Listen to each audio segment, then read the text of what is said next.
तुमचं नाव काय? पांडुरंग बोबरंग फंड, गाव कुठलं? सावरगाव, सावरगाव, तालुका तुळजापूर, जिल्हा धाराशिव. जिल्हा धाराशिव. काय त्रास होतो तुम्हाला? त्यामध्ये मनगेली 3 नंबरची गाडी सर केली म्हणून सांगितलं होतं. हात माझा असा दुखत होता, पाठीमाग सगळं दुखत होतं, त्याच्यामुळे बरंच दुखत होतं. कुठं कुठं ट्रीटमेंट घेतली? सोलापूरला आपल्या राऊची ते घेतली, कुणाकडे किती ठिकाणी घेतली? 2 ठिकाणी घेतली. त्याने म्हणले ऍडमिट व्हावं लागेल, ऑपरेशन करावं लागेल. मी म्हणून नको, ऑपरेशन करावं लागतं म्हणजे ऍडमिट व्हा, परत ऑपरेशन करावं लागेल. मी नको म्हणून मग तसंच थांबलो.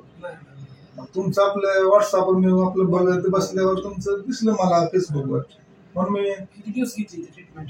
तिथं 5 दिवस घेतली. मी सकाळ संध्याकाळ 2 टाइम. 2 टाइम 5 दिवस घेतली. किती टक्के फरक पडला? मला 70% फरक होता त्यावेळेस. परत मी तुम्ही सांगितल्यावर 10 दिवसानंतर आज आलो दाखवा. आता किती वाटते? आता मला 100% फरक आहे. नॉर्मल हे सगळं तुम्हाला दाखवासाठी थोडं नॉर्मल साठी आलो. काय नाही मला, काय नाही, व्यवस्थित टेन्शन समाधान आहे. मला वाटत नव्हतं की एवढं रिझल्ट येईल, असं वाटत नव्हतं मला. मी आपला विश्वास ठेवून आलो की बघितल्यामुळे आलो. 100% मी समाधान आहे. नॉर्मल तुम्हाला दाखवासाठी तेवढं आलो एवढं. काय नाही. ओके. ओके. थँक्यू.